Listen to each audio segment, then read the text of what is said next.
As the American attack on Iran continues, President Trump says he's nowhere near sending troops on the ground, even as tensions in the Middle East escalate.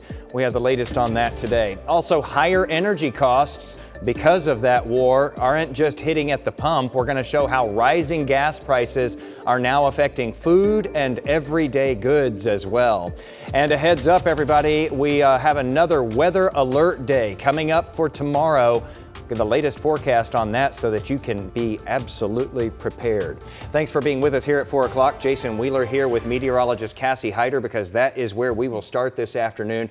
We've had several of these lately. Expect many more as we go through the spring because we're in that unstable weather pattern. Oh, definitely. And, you know, we are expecting the rain and storms to move in, but that's not going to be the case tonight. So if you have anything that you have to do outdoors, it's really actually kind of nice. We've got the clouds around, but temperatures are warm, made it into the 80s today. But tomorrow, that begins our WFA Weather Alert Day, more specifically Tuesday afternoon. So tomorrow afternoon all the way through Wednesday morning, we are expecting scattered showers and storms with heavy rain, quarter to half dollar size hail, 50 to 60 mile an hour wind gusts. And there will technically be a low tornado threat with these storms, but I think the highest threat of any tornadoes would actually stay well west of the Metroplex. Nonetheless, the team's going to be in and we're going to be watching it. So you need to stay updated with the latest forecast. Make sure to download the WFA Plus app to your TV, because when storms do become severe, that is where we go for our continuous coverage. Right now, we do have more of a partly to mostly cloudy sky. Temperatures have made it into the mid 80s, and it's also been very breezy. You can see the clouds that we've had since earlier today. The clouds aren't going to go anywhere anytime soon. It's going to stay cloudy tonight. That's going to keep temperatures nice and warm. I think we stay dry overnight, but by early tomorrow morning, there will be a 10% coverage of an isolated shower storm. Most of us will stay dry during that time, but that's not going to last all day. Here's Stacia with traffic. Thanks, Cassie. We're going to start with the high five right there along Central Expressway at 635. You can see traffic is heavy, but no major backups. Definitely a little slower, though, in those northbound lanes along Central as it is crossing over 635. As far as the rest of the Metroplex, we're starting to see some spotty areas of red. No major accidents to let you know about, but we do have a minor accident along I-30 in Tarrant County that is slowing traffic in that area. Let me go ahead and show you that location. So they've tried to move it over to the shoulder. It looks like it's still affecting that far right lane, though. That location 30 eastbound at Montgomery. So this is just to the west of downtown Fort Worth, slowing traffic slightly from vehicles that are traveling toward Fort Worth from the west. All right, so really that's the only problem we're having out there. We do have a closure that's happening tonight in Denton County, right around the Sanger area, and this is going to be affecting I-35 both directions. You can expect a full closure at this location. And again, that starts tonight as a result of ongoing road work in the area. It's going to be shut down between Milam Road and FM 156 starting at 9 o'clock tonight till 5 tomorrow morning. Traffic will be diverted to the service road. Jason? All right, Stacia, thank you for the reminder on that. We saw long lines at airports across the country this weekend. This is video from Bush and Hobby airports in Houston, as well as Louis Armstrong Airport in New Orleans. What a mess. A TSA agent shortage is causing some of these travel issues as the partial government shutdown continues to leave many workers without pay. We'll talk more about that airport problem later on in our newscast. Meantime, the price of gas has spiked big due to the war with Iran, leaving many budgets busted. However, you're not just paying more at the pump these days. Our Luke Clary is looking into the many ways that higher gas costs get passed on to the consumer.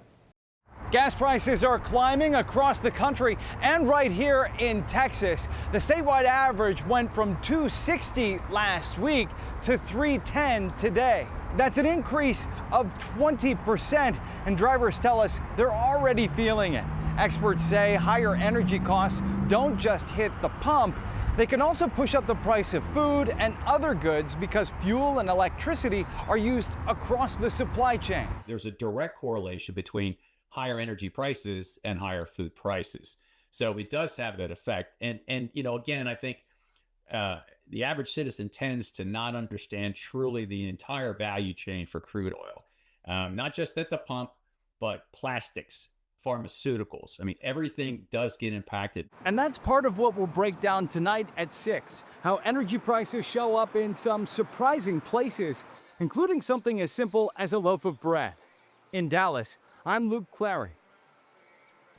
Now, gas prices are going to look different, of course, depending on where you are filling up right now.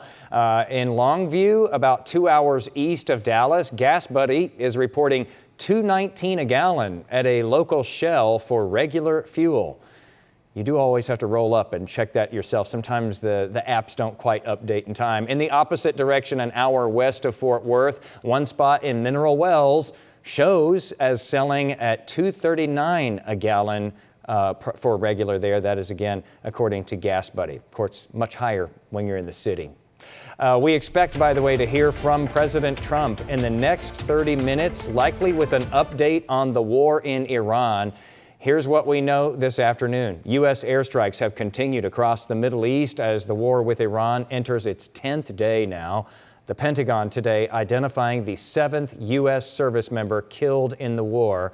26-year-old Sergeant Benjamin Pennington of Kentucky was wounded in an Iranian attack on a U.S. base in Saudi Arabia earlier this month.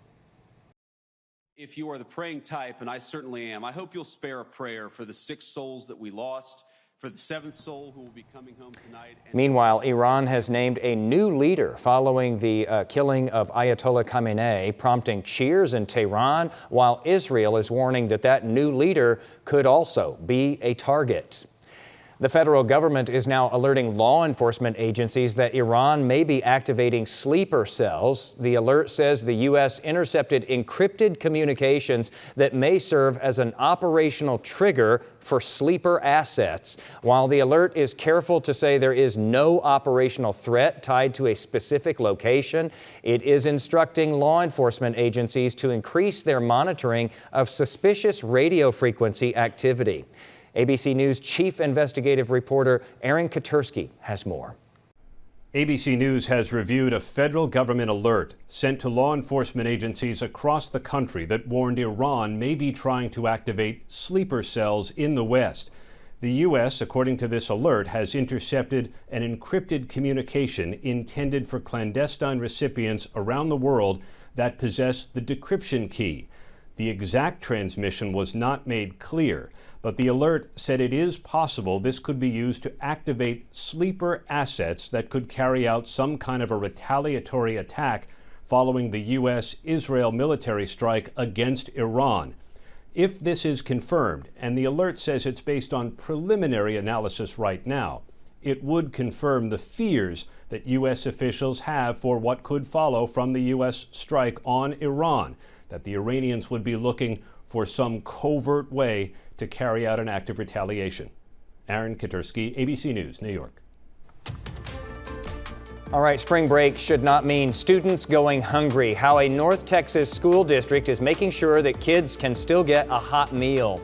Also, he's stealing family heirlooms while the neighbors are watching. The unexpected way that one burglar has been targeting a Houston neighborhood.